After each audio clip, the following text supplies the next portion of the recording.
Most of the audiences that I speak to like to laugh, they like to have a good time, and some of the best laughs come when we laugh at ourselves. I was invited to speak to 400 8th graders at my nephew's middle school down in Austin. Now, if you have ever had any dealings with 8th graders, you know that they are like electric chihuahuas. Yeah, they are just wired. They have all this energy, and this was a typical school assembly situation. We have all been there. It was in the gym. At this particular school, they called it the gymatorium because it was the combination, auditorium and gym. And these kids could not wait to get into that gym, and then in like manner, they could not wait to get on out the door. Well, I've really been kind of excited about doing this because I thought, you know, I have a lot of wisdom that I can share with these young people. Well, during the program, I really couldn't tell, you know, how things were going. But when the program was over, I was standing by the door, and all these kids were filing by, and as you can probably guess, no one said a word to me.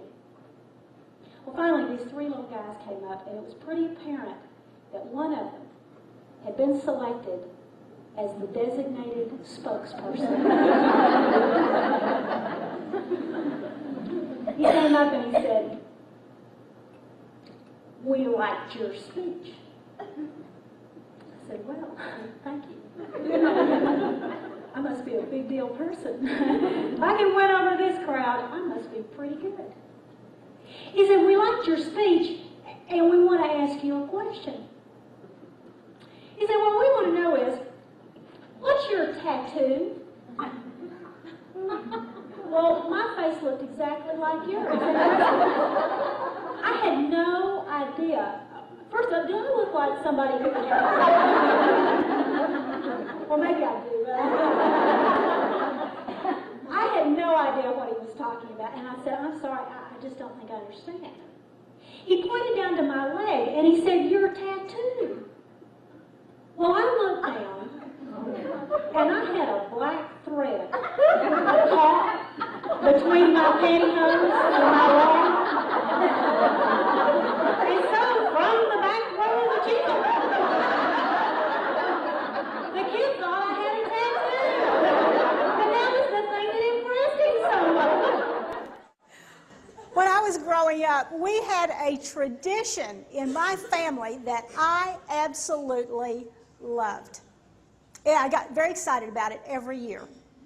Every year on my birthday, I would take off my shoes and I would stand up very straight and tall with my back against a particular door frame in our home.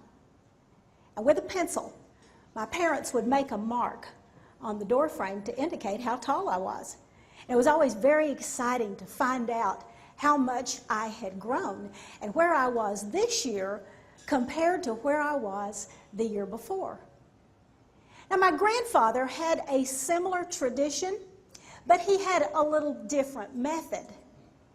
In his home, he too had a very special door frame, but instead of measuring my height, my grandfather would measure my reach.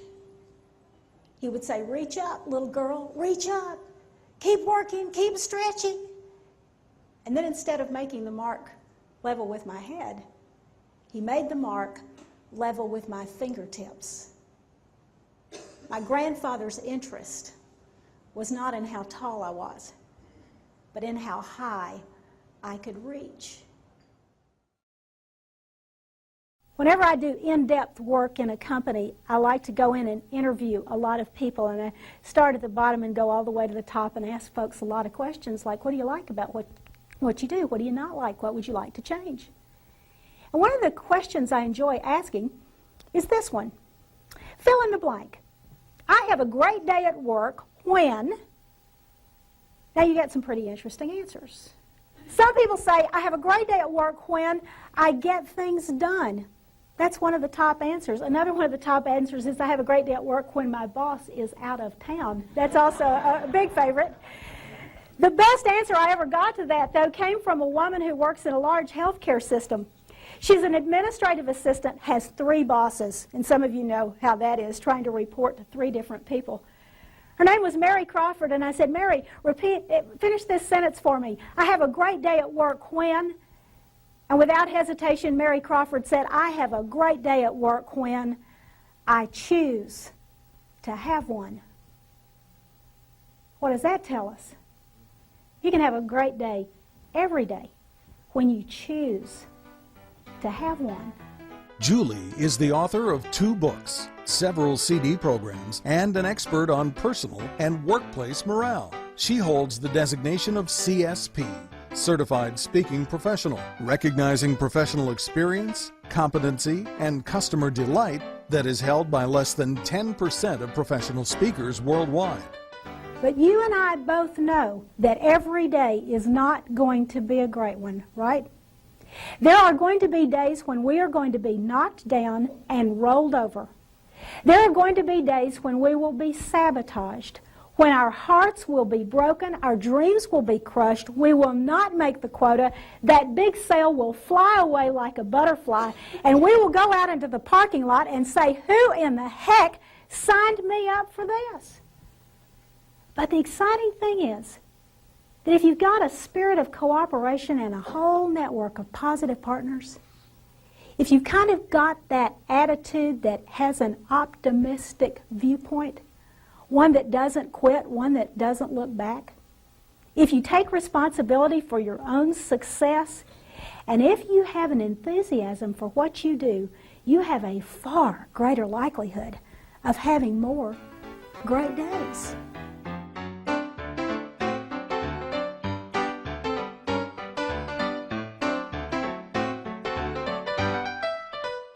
If your organization could use more great days, and who couldn't? Book Julie for your next event. You'll be glad you did.